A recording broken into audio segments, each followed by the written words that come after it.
기도하겠습니다. 사랑과 은혜가 충만하신 하나님 아버지, 오늘도 은혜와 사랑으로 우리를 불러주시고 이렇게 하나님 앞에 예배할 수 있는 날을 허락해 주셔서 감사합니다. 오늘 우리 오후 예배 시간에는 재직 세미나로 나아갑니다. 하나님 아버지, 이 세미나를 통하여서 우리 교회 직분자들이 또한 재직들이 하나님 앞에 올바르게 세워지고 교회를 올바르게 세워나갈 수 있도록 주께서 지혜와 지식을 더하여 주옵소서. 그래서 우리 다송교회가 이제는 주님께서 주신 직분을 잘 활용함으로 인하여서 하나님께 영광 올려드릴 수 있는 교회로 자리매김할 수 있도록 주께서 도와주옵소서. 이 시간 우리가 먼저 찬양으로 나아갑니다. 찬양 가운데 역사하셔서 우리의 마음이 활짝 열려 살아계신 하나님을 예배하는 우리가 되도록 도와주옵소서. 감사드리며 예수님의 이름으로 기도합니다. 아멘. 할렐루야. 할렐루야. 점심을 조금 드셨나 보네요. 저는 많이 먹어서 목소리가 그래도 잘 나오는데 우리 성도님들은 점심을 많이 드셨는데 잠이 오시는 건가요? 자, 우리 다시 한번 할렐루야. 아멘. 할렐루야. 아멘. 네, 우리 방금 그 목소리로 주의 사랑으로 사랑합니다. 우리 같이 힘차게 찬양하겠습니다. 우리 먼저 손뼉 치면서 주의 사랑으로 주의 사랑으로 주의 사랑으로 사랑합니다. 아멘. 형제 안에서 주의 영광을 보내 주의 우리 한 번 더 주의 사랑으로 사랑합니다. 주의 사랑으로 형제 안에서 주의 영광을 보내 우리 이번에 서로를 축복하면서 찬양할까요? 주의 사랑으로 주의 사랑. 옆 사람을 바라보고 주의 사랑으로 사랑합니다. 아멘. 형제 안에서 주의 영광을 보내. 이번에 반대분을 바라보면서 둘, 셋. 주의 사랑으로 다른 사람 바라보면서 주의 사랑으로 사랑합니다. 자, 눈을 마주치세요. 주의 영광을 보내 주의 사랑으로 환영합니다. 주의 사랑으로 뒤에 사람도 바라보면서 주의 사랑으로 환영합니다. 형제 안에서 주의 영광을 보내. 이번엔 안 본 사람들을 향해서 주의 사랑으로 축복합니다. 주의 사랑으로 축복합니다. 네. 형제 안에서 주의 영광을 보내. 한 번 더 주의 사랑으로. 이번엔 나를 향해서 주의 사랑으로 축복합니다. 아멘. 내가 가장 축복받아야 되겠죠. 축복합니다. 아멘. 형제 안에서 주의 영광을 보내. 한 번 더 주의 사랑으로 축복합니다. 주의 사랑으로 축복합니다. 형제 안에서 주의 영광을 보내 주의 사랑으로 축복합니다. 할렐루야. 우리 교회가 우리 성도님들이 주님 안에서 서로 사랑하고 또 주님 안에서 서로를 반갑게 환대해주고 또 주님 안에서 서로를 축복해줄 수 있는 아주 넉넉한 믿음을 가진 성도님들 우리 교회가 되기를 축복합니다. 우리 이 시간에는 해 뜨는 데부터 찬양할 텐데 이전보다 더 뜨겁게 우리 주님을 찬양하도록 하겠습니다. 자, 우리 힘차게 찬양할까요? 손뼉 치면서 해 뜨는 데부터 해지는 데까지 주의를 찬양받으리. 해 뜨는 데부터 해지는 데까지 주의를 우리 한 번 더 할까요? 해 뜨는 데 해지는 데까지 주님의 이름만 주의를 찬양받으리. 아멘. 해 뜨는 데부터 해지는 데까지 주의를 찬양받으리. 날라라 할렐루야. 랄라라 할렐루야 여호와의 모든 종들아 주 이름 찬양해 이제부터 영원까지 주 이름 찬송하리 해 뜨는 데부터 해 지는 데까지 뜨는 데부터 해지는 데 우리의 찬양이 주님께로 주 이름 찬양 해 뜨는 데부터 해 지는 데까지 해 뜨는 데부터 해지는 데까지 주 이름 찬양받으리 랄라라 랄라라 할렐루야 여호와의 모든 종들아 주 이름 찬양해 이제부터 영원까지 주 이름 찬송하지 랄라라 할렐루야 랄라라 할렐루야 여호와의 모든 종들아 주 이름 찬양해 이제부터 영원까지 주 이름 찬송할지 우리 손을 높이 들고 찬양할까요? 손을 높이 들고 주를 찬양 네. 높은 곳을 향해 주를 찬양 모든 만물들은 주를 찬양하라 왕의 왕 대신 예수 네. 다스리시는 예수 생명 있음을 찬양해 할렐루야 주를 찬양 할렐루야 주를 찬양 생명 있음을 찬양해 찬양해 할렐루야 주를 찬양 할렐루야 주를 찬양 생명 있음을 우리 한 번 더 손을 높이 들고 찬양하겠습니다.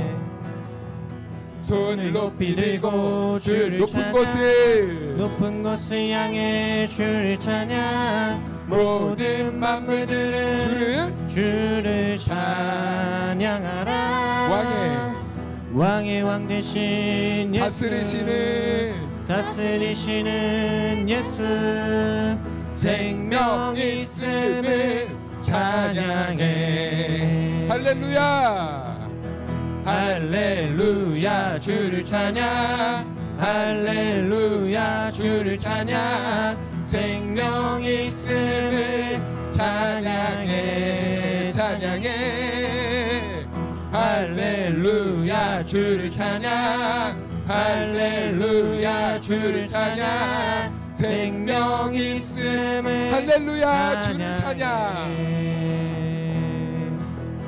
할렐루야 주를 찬양 할렐루야 주를 찬양 생명 있음을 찬양해 찬양해 할렐루야 주를 찬양 할렐루야 주를 찬양 생명 있음을 찬양해 우리 하나님께 감사와 영광의 박수 올려드립시다. 할렐루야.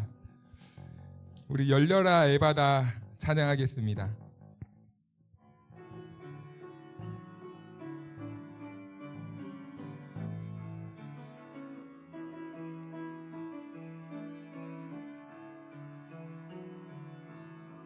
어두워진 세상 길을 주님 없이 걸어가나 나의 영혼 어두워졌네.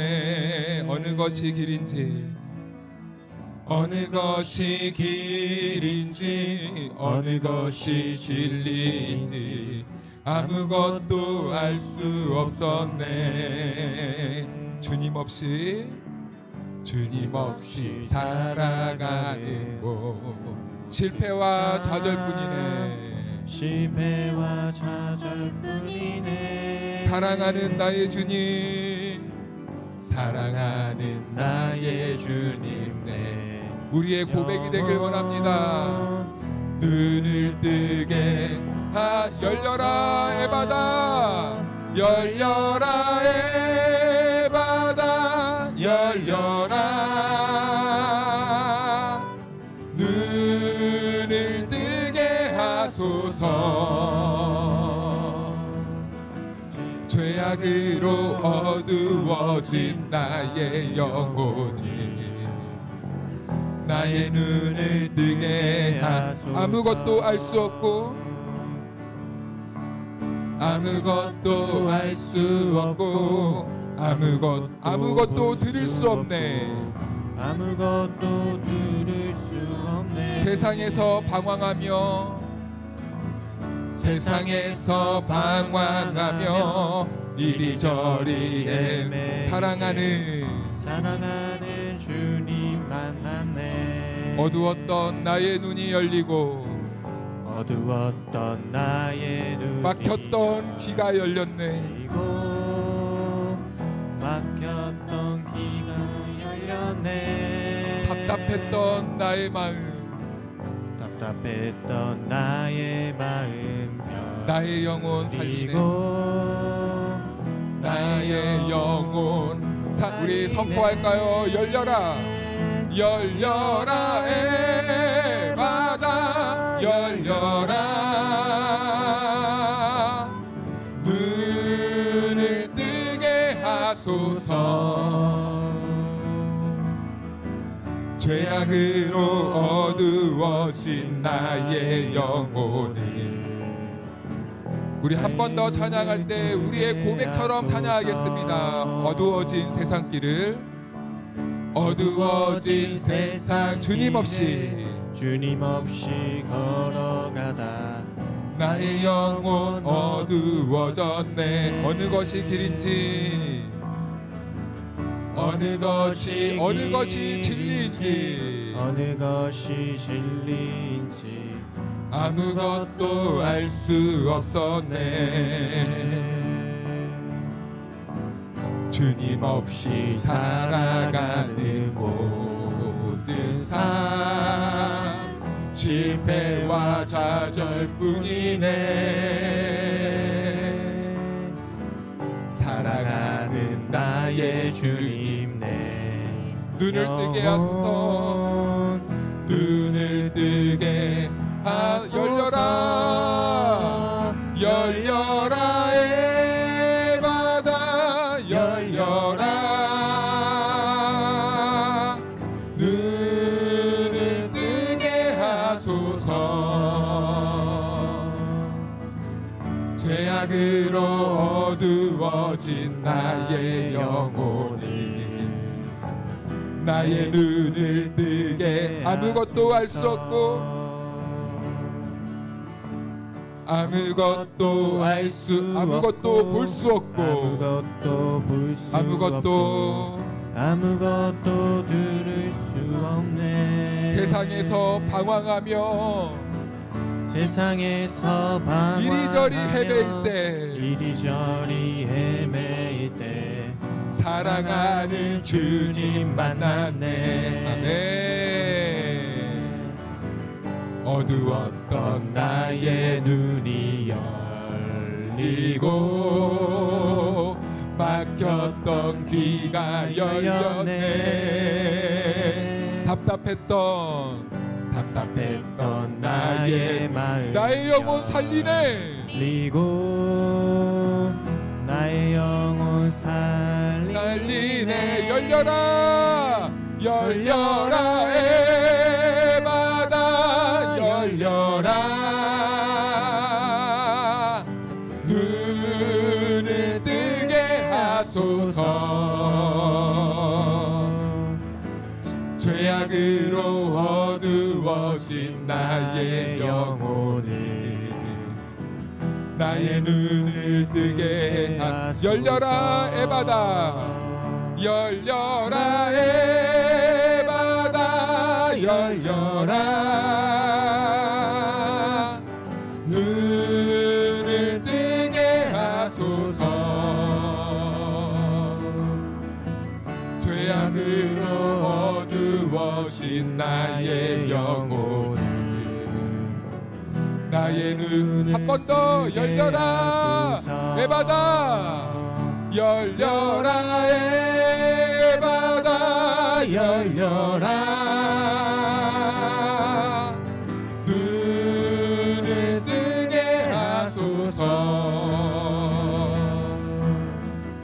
죄악으로 어두워진 나의 영혼을 나의 눈을 뜨게 하소서. 할렐루야. 우리 주님께 길이 있고 우리 주님께 평안이 있고 우리 주님의 나음이 있고 우리 주님이 치유해 주시고 우리 주님이 우리 주님의 음성을 들을 수 있도록 길을 열어주시고 우리 주님을 만나게 할 수 있도록 눈을 열어주실 그 하나님을 믿습니다. 우리 다시 한번 하나님께 감사와 영광의 박수 올려드립니다. 아멘. 우리 주가 보이신 생명의 길 마지막으로 찬양하겠습니다.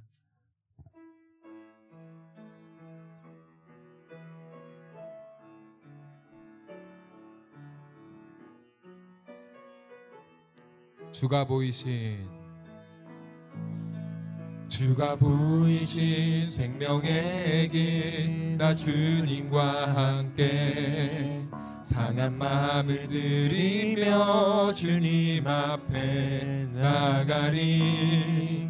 나의 의로움이 되신 주 그 이름 예수 나의 길이 되신 이름 우리 다시 한번 고백하겠습니다. 주가 보이신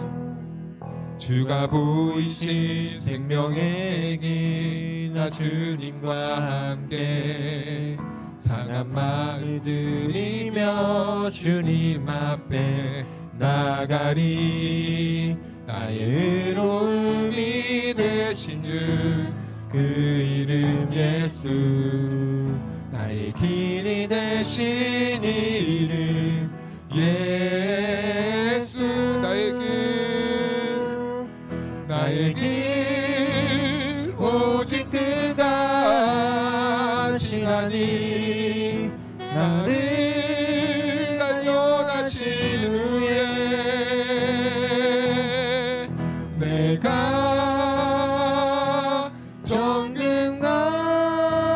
정금같이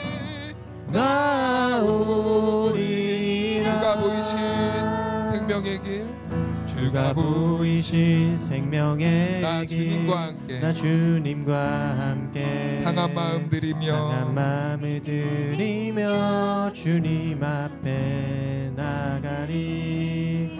나의 의로움이 되신 주 그 이름 예수 나의 길이 되신 이름 예수. 우리 다시 한번 고백하시겠습니까? 주가 보이신 생명의 길 나 주님과 상한 마음을 들이며 주님 앞에 나가리. 나의 의로움이 되신 주 그 이름 예수 나의 길이 되신 이름 예수. 나의 길 오직 그가 시나니 나를 단련하신 후에 내가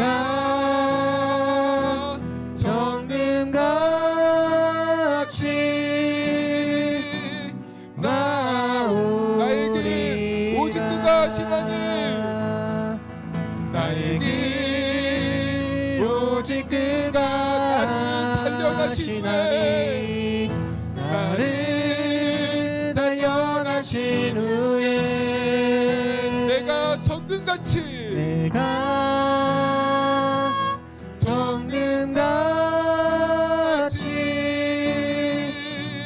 나의 길 구하신 하나님, 나의 길 오직 그가 하신 하나님, 나를 발견하신 후에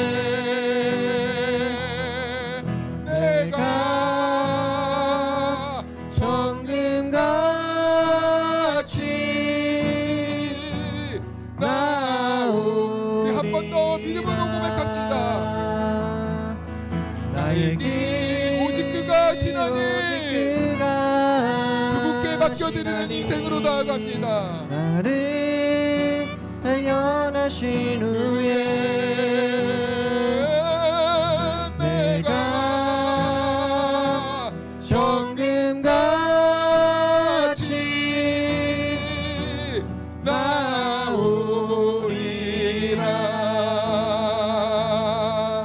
우리 자 같이 기도의 자리로 나아갈까요? 우리가 이 시간 다시 한번 우리의 믿음의 고백을 힘입어 주님 앞에 나아가기 원합니다.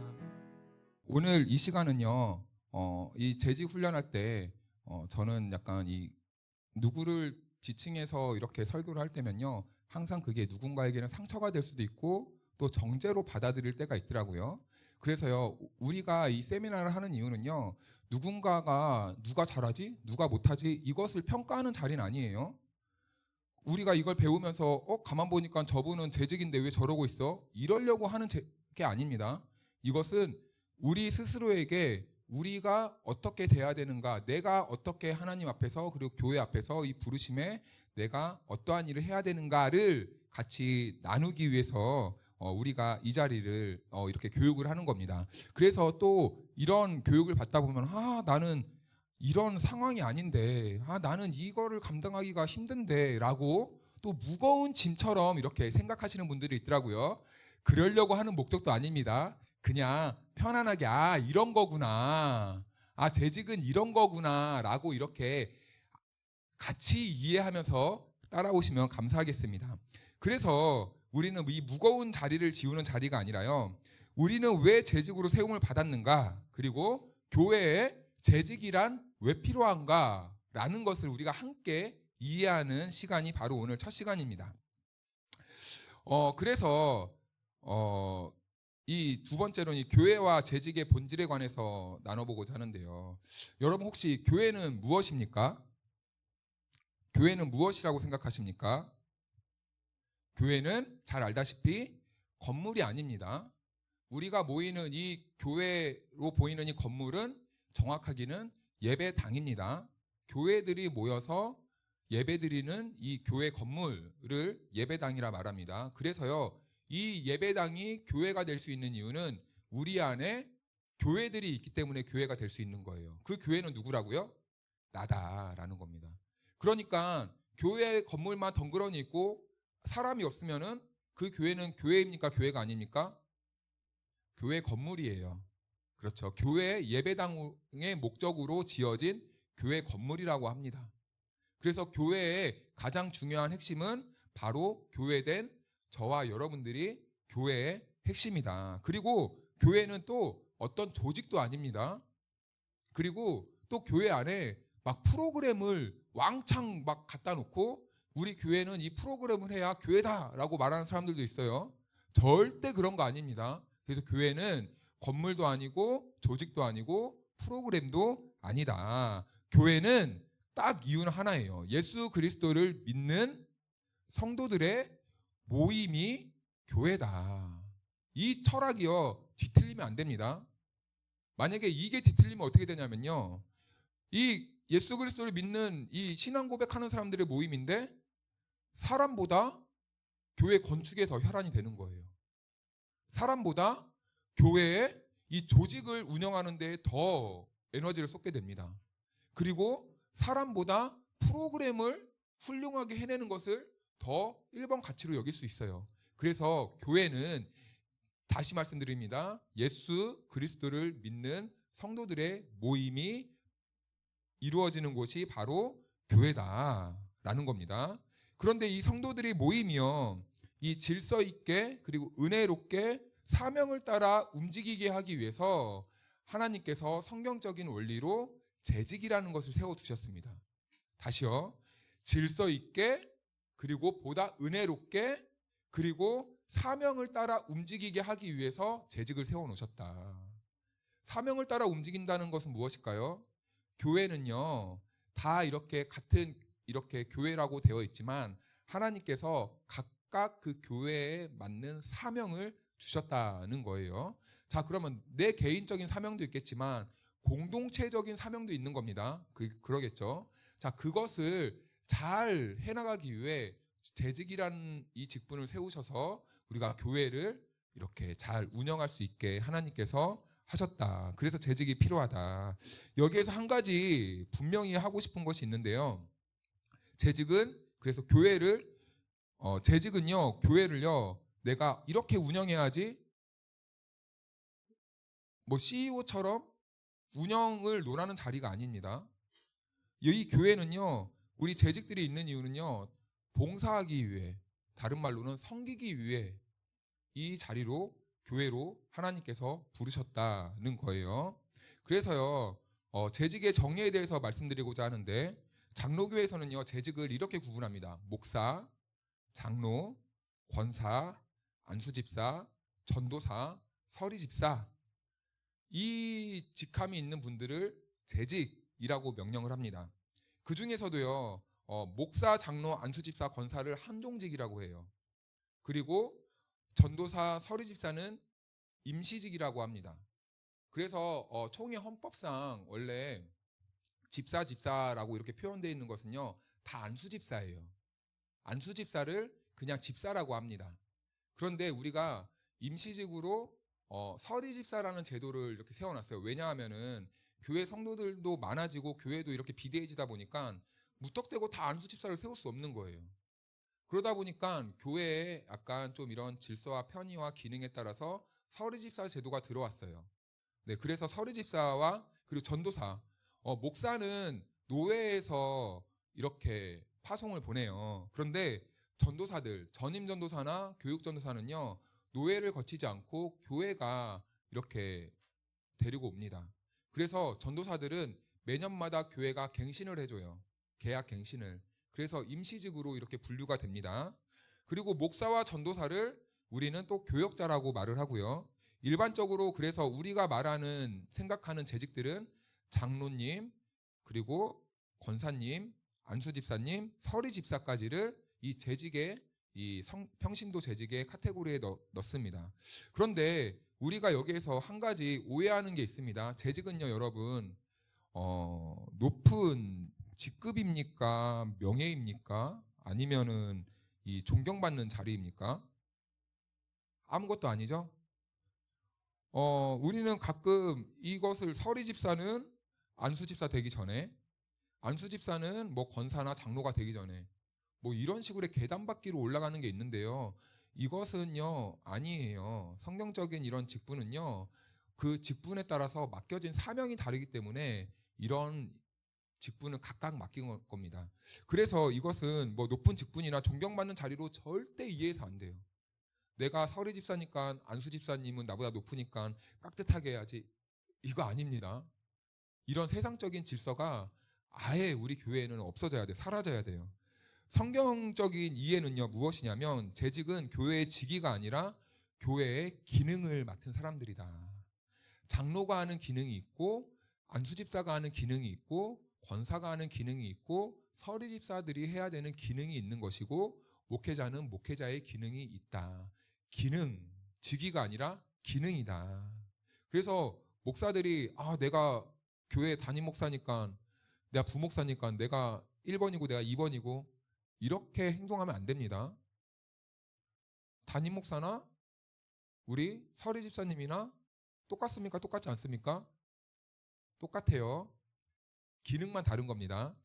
저는 가르치는 직무를 맡고 부르심을 받은 겁니다. 근데 또 우리 평신도 재직님들은 이 교회의 여러 가지를 봉사하고 섬기기 위해 하나님께서 불러주셨다라는 거예요. 그렇다면 하나님께서는 왜 이 재직을 세우셨는가? 우리가 오늘 본문 말씀을 안 읽었는데 성경을 한번 찾아볼까요? 사도행전 6장 1절에서 7절. 재직을 세운 이 처음에 이 상황이 나옵니다. 초대교회에서 왜 재직을 세우게 되었는가?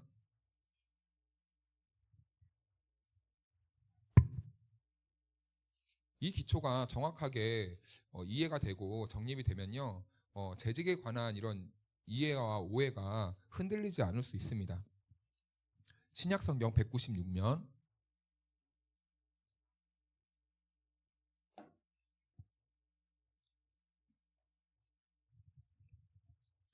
읽기 전에 아까 제가 항존직들이 있다고 하지 않았습니까? 장로, 권사, 그리고 안수집사, 그리고 목사는 교역자니까 빼고 장로, 안수집사, 권사. 왜 항존직이라고 하느냐? 그리고 왜 서리집사를 왜 임시직이라고 하느냐? 항존직은요, 이젠 돌아갈 수 없는 길입니다. 그래서요, 안수를 받아요. 옛날에는요, 권사님들은 안수를 받지 않았는데 이게 변하다 보면서 우리 통합책에서는 이제 또 안수를 다 줍니다. 그래서요, 안수를 받으신 분들은 특히나 장로님들이거나 아니면은 시무 권사님들이라거나 아니면 안수집사님들은요, 그 교회에서 이 사람들을 이제 계속 우리 교회의 일꾼으로 세운다라는 입장에서 이렇게 안수를 주는 거예요. 그래서요, 만약에 다송교회에서 이 안수의 직분을 받잖아요. 그러면 그분들은요, 원칙상 교회 이동이 됩니까, 안 됩니까? 네, 우리 교회를 위해 하나님께서 이렇게 안수를 준 거예요. 안수 받고 다른 데 가라는 게 아니라 기본적으로는 우리 교회에 섬겨라. 그래서 이 교회에 항존직이라는 직분이 있는 겁니다. 그래서 약간 좀 항존직들과 이런 임시직들은 약간 좀 책임감의 무게가 다르다라는 거예요. 그래서 이 항존직들은 또 따로 은퇴라는 게 있지 않습니까? 서리집사님들은 때가 되면 그냥 자연스럽게 그냥 은퇴하는구나 하는데 원래대로 하면은 그래서 따로 또 은퇴식을 또 하기도 해요. 아무튼 그런 항존직들과 임시직은 약간 좀 이런 차이가 있다. 간단하게 이렇게 말씀드리면 좋을 것 같고, 자 이제 우리 본문 6장 1절에서 7절 말씀까지 한 절씩 교독하겠습니다. 그때 제자가 더 많아졌는데 헬라파 유대인들이 자기의 과부들이 매일의 구제에 빠짐으로 히브리파 사람을 원망하니,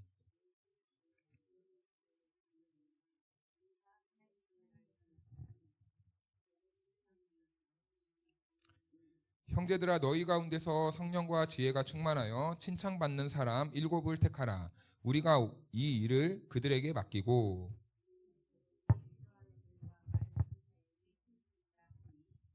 온 무리가 이 말을 기뻐하여 믿음과 성령이 충만한 사람 스데반과 또 빌립과 브로고로와 니가노르와 디몬과 바메나와 유대교회에 입교했던 안디옥 사람 니골라를 택하여, 함께 읽겠습니다. 하나님의 말씀이 점점 왕성하여 더 심히 많아지고 허다한 제사장의 무리도 이 도에 복종하니라. 아멘. 네, 초대교회가 이제 막 생겼습니다. 예수님의 12 제자들이 힘있게 막 교회를 운영하려고 했겠죠. 그런데 복음이 선포되자 뭐 지금으로 말하면 꿈만 같은 일이지만 초대교회 상황에서는 좀 당혹스러운 일이 생깁니다. 사람들이 막 몰려오기 시작하는 거예요. 그런데 이 제자들이 할 수 있는 일이 한정적이었나, 이 몸이 12개가 모자랄 정도로 막 이렇게 일을 많이 했습니다. 그런데 가만히 뼈 빠지게 일을 섬기다 보니까 결국에는 이 사도들이, 이 제자들이 한계가 온 것 같아요. 그런데 왜 한계가 왔느냐? 말씀을 가리키고 기도하는 일에 전념을 해야 되는데 자꾸 이제 본질에서 벗어난 외적인 일들에 시선이 가게 되는 거죠. 제가 예전에 그 동쪽에 있는 교회에 사역을 할 때 청년부를 이제 한번 살려보겠다고 그때 죽어라고 한번 막 전도도 나가고 그랬던 적이 있어요.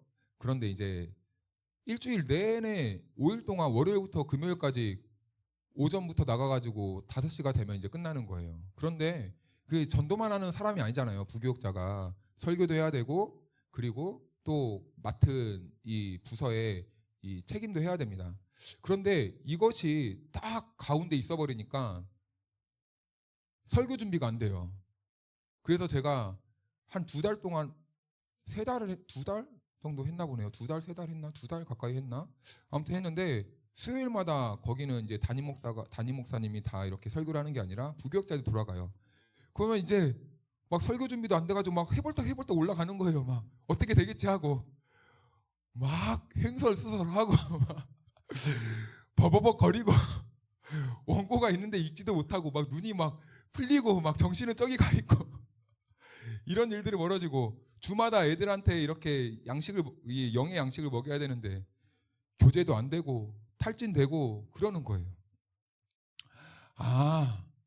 아무리 그때 저도 이제 절실하게 깨달았습니다. 아무리 할 일이 있어도 이 말씀과 기도 사역보다는 앞서면 안 되겠구나.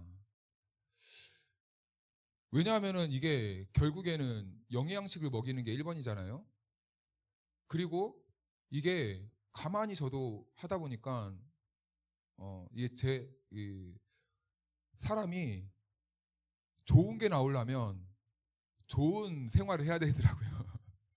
근데 일이 쫓기다 보면은 항상 불안해요, 사람이. 가만 보니까. 말씀도 제대로 이해도 되지도 않고 말씀 전달도 안 되고 아무튼 이런 좀 주객 전도가 되다 보니까 초대교회도 그런 일이 벌어졌나 봅니다. 사역을 해야 되는데 손님 접대, 이 성도들 접대하는데 빠졌던 거예요. 그러니까 그때 이 사도들이 더 이상 안 되겠다. 우리가 사람을 세우자라고 세운 직분이 바로 집사 직분이다라는 거예요. 그랬더니 그 결과가 무엇입니까? 교회의 문제가 해결됐어요. 그리고 사도들은 다시 본질적인 사역으로 돌아갑니다. 말씀과 기도의 사역으로 돌아가요. 그 결과 어떻게 됐습니까? 하나님의 말씀이 다시 왕성해지고 그리고 제자의 수가 어떻게 되었습니까? 더 많아지는 은혜가 있었다. 여기에서 아주 중요한 원리가 한 가지 나오죠. 재직이 그래서 바로 서면요, 교회에 말씀이 바로 서게 된다는 겁니다. 사역자가 편해지는 게 아니라 말씀이 바로 서게 된다는 거예요. 그리고 그 교회가 건강한 교회가 될 수 있다. 균형 잡힌 교회가 될 수 있다라는 겁니다. 그런데 오늘의 교회도 마찬가지라는 거죠. 교인이 많아질수록요, 우리 교회도 앞으로 점점 많아질 건데 많아진다고 다 좋은 게 아닙니다. 세대 간의 갈등이 있어요. 그렇죠? 그리고 또 여러 사람들과의 이 갈등도 생기게 됩니다. 신앙의 연차의 차이가 생기면 오해가 발생해요. 젊은 그룹과 그리고 시니어 그룹의 이런 좀 가치관이나 신앙의 모습도 다르기 때문에 이런 충돌도 발생합니다. 그런데 재직은 그런 갈등 사이에서 무엇을 해야 되냐면요, 역할과 책임의 문제가 생기게 되고 이때 재직은 문제를요 키우는 사람이 아니라 그 문제를 흡수할 수 있는 사람이 되어야 돼요. 제가 교회를 다니면서 이렇게 당회도 들어가고 재직회도 하고 하지 않습니까? 그럼 당회에선 분명히 장로님들과 이렇게 뜻을 딱 정해요. 우리가 이렇게 하자. 근데요, 딱 장로님들이 각각 흩어지잖아요. 열 몇 분, 20몇 명들이 막 흩어지면요, 그쪽 그룹의 소리만 계속 듣는 거예요. 그러면요, 장로님들이 하나의 뜻을 정해서 그것을 하기 위해서 당회에서 결정을 났으면 성도들을 이제 충분하게 설명시키고 이해시키고 은혜롭게 끌어갈 수 있도록 해야 되는데 또 다른 문제를 가지고 당회로 오는 거예요. 이래서 안 된다는데요, 저래서 안 된다는데요. 그러면 어떻게 됩니까? 교회가요 앞으로 못 나아가요. 맨날 제자리, 그러면 이거 내년에 합시다 이러고 끝나더라고요. 재직들은 문제를 키우는 사람이 아니라 어떻게 하는 사람이라고요? 흡수하는 사람이다. 이게 중요합니다. 그래서 여러분, 그 재직은 그래서 또 이게 중요해요. 불평을 전달하는 통로가 아니라 은혜를 흘려보내는 자리에 있는 사람들이 재직이다. 당회에서 당회나 재직회에서 피 터지게 회의를 하는 이유가 무엇입니까? 막 어떨 때는 장로님들하고 끼리 막 엄청 싸우고 막 목사님들하고도 싸워요. 왜 그렇습니까? 의견을 조율하기 위해. 자, 그러면 그렇게 힘들게 의견을 만약에 모았어요. 그럼 가지고 나갔을 때 내 뜻이랑 안 맞으니까 막 이런 불평을 가지고 나갑니다. 그러면은 이 성도들과 대화에 어떤 현상이 일어나냐? 난 모르겠어. 그 당회에서 이렇게 결정하는데 나보고 어쩌라고. 이런 식이 돼버리는 겁니다. 이러면 문제가 어떻게 돼요? 커지는 거예요. 자, 그래서 우리가 원칙으로 세워야 될 것은, 당회나 재직회가 만약에 어떤 일이 이루어져서 회의를 하면요, 내 의견과 달라져도 그 안에서 합의점이 이루어지면은 절대 그것은 변하면 안 됩니다. 물론 보완은 할 수는 있어요. 보완은 할 수 있고 정 아니다 싶으면 다시 논의해서는 할 수는 있지만 이걸 가지고 또 다른 의견을 만들고 분란을 일으키는 사람들은 아니다. 이게 참 중요하다. 그래서 우리 이 성도들에게는 어떠한 이 불평을 계속 전달하는 통로가 아니라 우리가 은혜롭게 교회를 잘 세워가기 위한 그 재직들의 중간다리 역할이 필요하다라는 것입니다. 그래서 재직을 향한 이 두 가지 경계가 있습니다. 첫 번째는 그래서 사람을 우상시하지 않아야 된다. 제가 송구영신 예배 또 말씀드렸죠. 교역자를 우상화하는 교회, 그리고 특정 재직에게 교회가 의존하는 이런 구조. 제가 이거는 민감한 부분이지만 재직들이시고 그리고 재직들이 되어야 되시는 분들이기 때문에 제가 신랄하게 오픈을 하겠습니다. 저는 진짜 저는 철부지처럼 교회 재정에는 정말 눈 하나 이렇게 막 신경 쓰고 싶지 않은 사람 중에 한 명인데 오해 없이 들으셔야 됩니다. 이 성도 헌금 얼마 하니까는 잘 이렇게 케어하세요. 맞는 말입니까? 절대로 이런 일은 있어서는 안 됩니다. 우리는요, 재정헌금이나 11조나 헌금의 액수를 적고 이름을 적지만 그것은 나중에 성도들의 편의를 위해서 적는 거지요. 특히나 나중에 여기서 재정을 담당하시고 이런 분들이 생기면요, 그런 것들은 싹 다 기억하지 않는 사람들이 그걸 맡는 게 맞습니다. 그래야 교회가 아름다워지는 거예요. 성도가 헌금을 얼마 했니? 왜 헌금 하니 안 하니? 이런 말은요, 하나님도 기뻐하시지 않고 교회에 절대 유익이 되지 않습니다. 그때부터 사람이 돈으로 보이기 시작하는 거예요. 하나님의 말씀에 맡겨진 교회가 되어야 되는데 돈에 맡겨지는 교회가 되는 겁니다. 절대 그런 사람을 의존하는 그런 구조는 안 되고 그런 교회는 건강하지 않습니다. 그리고 두 번째는 자기 세력화하는 거. 교역자가 자기 편 만들고 성도가 성도들끼리 자기 편 만드는 거. 이거 절대 하면 안 됩니다. 교회 주인은 오로지 누구십니까? 예수 그리스도다. 이것을 우리는 철칙으로 해야 됩니다. 그래서 바울이 이 교회를 누구에게 맡겼습니까? 주와 및 그의 은혜의 말씀에 맡깁니다. 이렇게 말씀했던 거예요. 자, 그러면 이제 재직의 자세는 무엇이 되어야 되는가? 재직이 되는 것 자체보다요, 재직으로서 어떤 자세를 가지느냐가 더 중요합니다. 우리는 이 재직들 직분을요, 명예로 생각할 때가 있어요. 그런데요, 그것보다 재직이 되었을 때 어떤 자세로 임해야 되는지가 더 중요하다는 거죠. 그래서 큰 교회 같은 경우에는 안수집사 받고 권사를 받고 장로님을 받았는데 그 기능에 따라서 그 핵심적인 일을 맡기려고 맡겨놨는데 이거 감투라고 생각하니까 난 이제 됐다 하고 도망가 버리는 거예요. 하다못해 예배도 안 나오는 거예요. 주일 예배 한 번 딱 나오고 뭐 새벽 예배건 수요 예배건 금요 예배건 뭐 안 나오는 겁니다.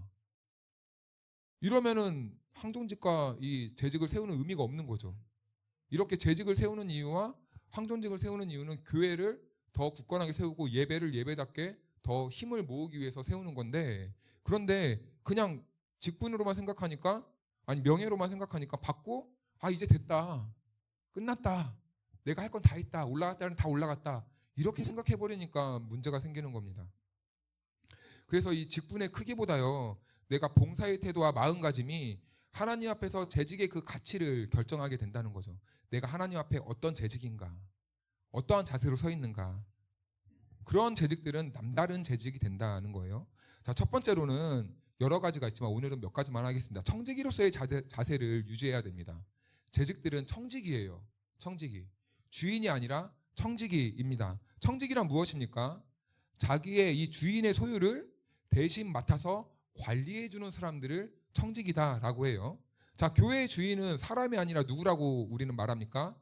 예수님이다, 하나님이다 라고 말합니다. 자, 그럼 재직들은 기본적으로 맡은 자들이라는 거예요. 저도 주의 일을 맡은 사람이고 우리 성도님들, 재직분들도 하나님께서 우리들에게 다 직분을 맡겨주신 겁니다. 그래서 우리는 우리가 주인이 아니라 그 주인의 것을 맡은 자로서 이 청지기의 역할을 감당해야 되는 것이죠. 자, 우리 고린도전서 한번 찾아볼까요? 고린도전서 1장 2절.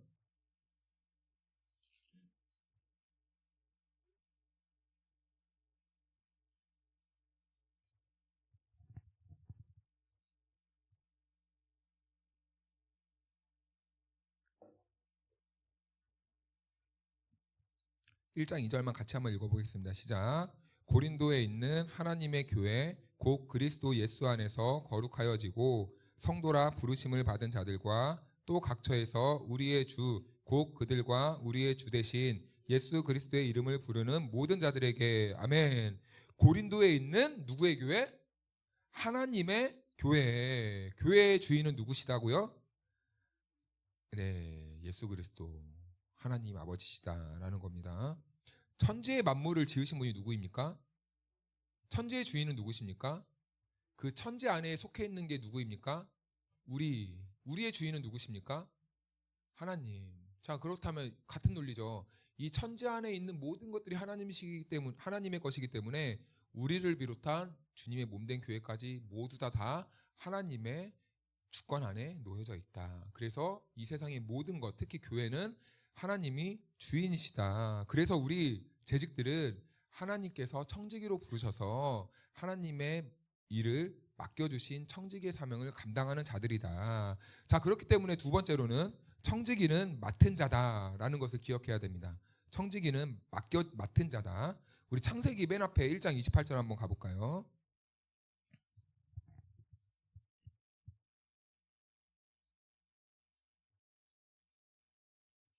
성경은 핵심적인 것만 한두 구절씩 찾아보겠습니다.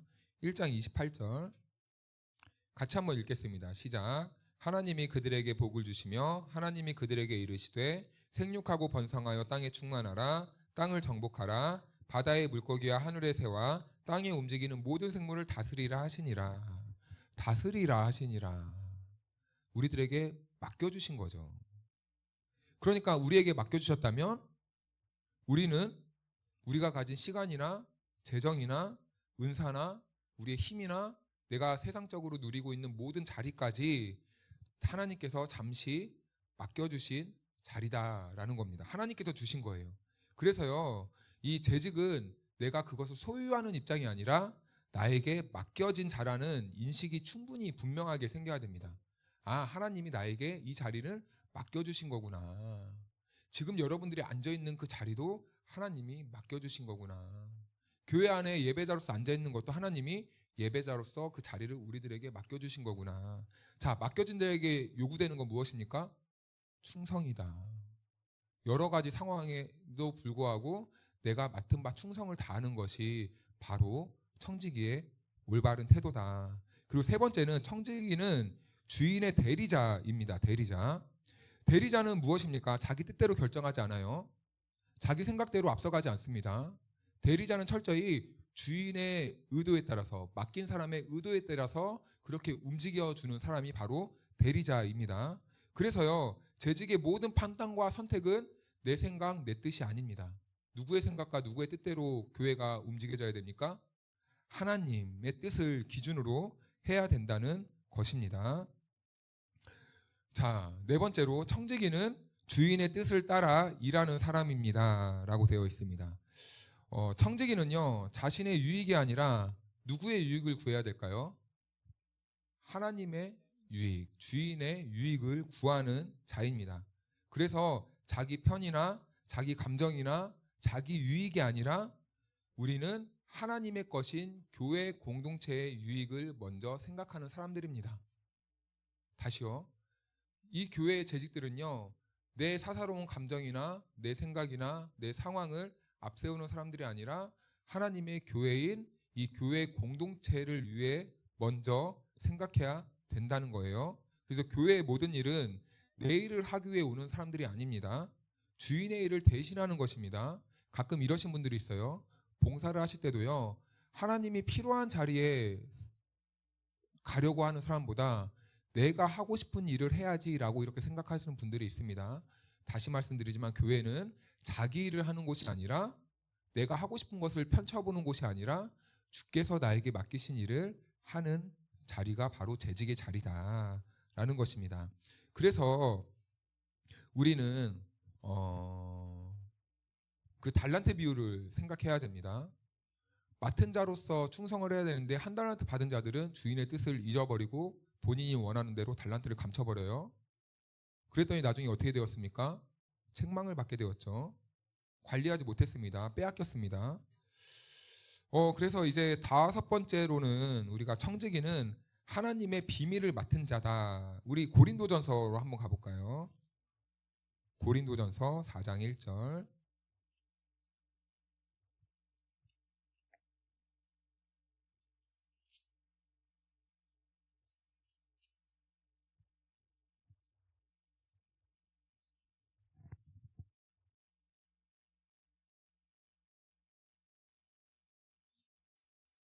사장 1절 같이 한번 읽겠습니다. 시작. 사람이 마땅히 우리를 그리스도의 일꾼이요 하나님의 비밀을 맡은 자로 여길지어다. 아멘. 재직은요, 재정과 사람만 관리하는 사람들이 아닙니다. 복음과 교회의 이 거룩함을 맡은 사람들이라는 거예요. 복음을 위해 부름 받았다라는 겁니다. 그래서 재직에게 있어서 가장 중요한 덕목이 있습니다. 능력이 아니라는 거예요. 능력이 아니라 주의 말씀에 가장 충성을 잘할 수 있는 자가 재직의 요건에 해당되는 겁니다.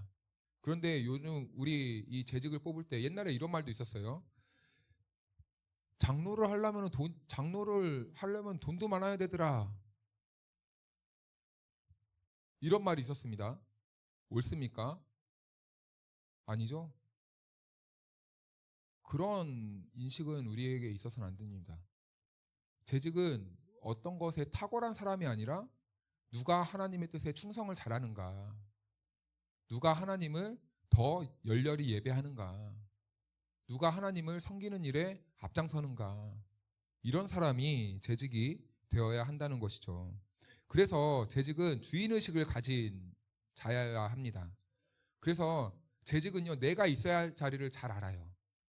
내가 어느 위치에 있어야 되는지, 내가 어느 연약한 위치를 내가 섬겨야 되는지, 그리고 내가 나서야 할 때와 나서지 않아야 할 때를 잘 알아야 되고, 그리고 또 누군가에게 기회를 줘야 되는데 내가 그 자리를 꿰차고 있다면 또 너그럽게 그 자리도 양보해 줄 수 있는, 요즘 젊은이들 말로 낄낄빨빨을 잘해야 됩니다. 낄 때 끼고 빠질 때 빠져주고, 이래야 물이 교회 안에서 순환이 잘 되는 거예요. 순환이 잘 되는 겁니다. 그래서 재직은 이 주인의식을 가져야 되는데, 왜 이런 의식을 가져야 되는가? 우리는 이 교회에 부름받았을 때요, 청지기로 부름받은 동시에 주인으로서 부름을 받았어요. 자, 그런데 가끔 교회 안에서 나는 손님이지라고 이런 인식을 가지고 있는 사람들이 있습니다. 이 일은 나와 좀 먼 일이야. 나는 그냥 조용히 있으라고 교회 다녀. 요즘 이런 인터넷 글을 보면은 젊은이들이 어디 조용하게 신앙생활 할 데 없나요? 병든 겁니다. 교회가 크든 작든 내가 섬길 수 있는 교회를 가야지 어디 조용하게 숨어서 예배 드릴 데 없나? 이건 안 됩니다. 우리 신앙이 망가지는 길이에요. 우리는 교회의 손님이 아니라 교회 안에서 하나님이 재직으로 부르신 이유는 그 자리를 책임감 있게 감당하라고. 그 자리를 책임감 있게 감당하기 위해 우리 재직들을 세워주셨다. 그래서 우리 재직들은 책임질 줄 아는 재직이 되어야 됩니다. 책임질 줄 아는 재직이요. 재직은 잘된 일에는 함께 기뻐하고, 그리고 잘못된 일에는요, 그 책임을 회피하지 않습니다. 그런데요, 망하는 공동체의 특징은 뭔가 잘 안 되면 너 때문이야 라고 가장 먼저 말을 한다는 거죠. 그래서 누군가에게 핑계를 돌리고 책임을 전가하는 일보다는 우리가 함께 회개하고, 그리고 변명보다는 그 일을 함께 감당할 수 있는 사람들이 재직의 올바른 자세이다라는 겁니다. 그리고 이건 표현이 조금 그런데 제가 있는 그대로 옮겨왔기 때문에 자기 분수를 잘 아는 사람이 재직이 되어야 된다라는 거예요. 모든 재직에게는요, 각각 맡겨진 역할이 다 다릅니다. 그런데요, 그 자기가 맡겨진 그 직무의 이 분수를 잃어버리면요, 그때부터 교회가 혼란이 돼요. 어떤 분들은 필요에 따라서 뭐 주방 일도 하게 되고 뭐 청소도 하게 되고 뭐 이런데, 왜 나는 맨날 청소만 하냐, 이렇게 가버리면요, 교회가 혼란이 생기게 된다는 것이죠. 그리고 또 주의해야 될 게, 이분은 청소를 잘하니까 청소만 해야 돼, 이것도 사실은 병드는 원인 중에 하나입니다. 억울하죠, 그렇죠? 나는 맨날 청소만 하는가? 그래서 이 교회의 재직들은 항상 내가 언제든 저 자리에 갈 수도 있다라는 생각을 해야 돼요. 내가 언제든지 저 위치에 갈 수도 있다. 맨날 회장님을, 우리 아까 오구시 장로님이 회장을 몇 년째 하고 계시다는데 힘들어요. 그렇게 하면 힘듭니다. 지칩니다. 그런데 항상 우리는 누군가에게 이렇게 떠넘기려고 하려고 하는 그 습성이 있어요. 그러면 안 됩니다. 그러면 안 돼요. 재직은 그래서 이 앞서 나가야 할 때와 물러서야 할 때를 그 잘 아는 그 지혜가 필요하다는 것이죠. 그리고 자기 사명을 자각하는 재직이 돼야 됩니다. 우리는요, 재직은요, 맡겨진 일을 하는 사람들이 아니에요. 일하려고 오는 게 아닙니다. 하나님께서 맡겨주신 사명을 감당하기 위해 오는 사람들입니다. 내가 교회 올 때, 나 오늘 또 일하러 가야 돼. 이러면은 그 재직은요, 심각하게 고민을 한번 해보셔야 됩니다. 휴직을 하시든지 아니면 하나님과의 좀 깊은 관계가 필요할 때인 것 같습니다. 나 일하러 가야 돼. 이런 사람은요, 항상 다리도 무겁고 어깨도 무거워요. 마음도 무겁고. 그런데요, 하나님께서 나를 부르신 그 사명의 자리라고 여기는 사람들은요, 그 사명을 감당하는 그 자리에서 보람을 느끼게 됩니다. 보람. 그래서요, 하나님은 이렇게 묻고 있는 것 같아요. 이 책의 표현을 빌리면요, 너는 이 교회에서 무엇을 남기고 있니?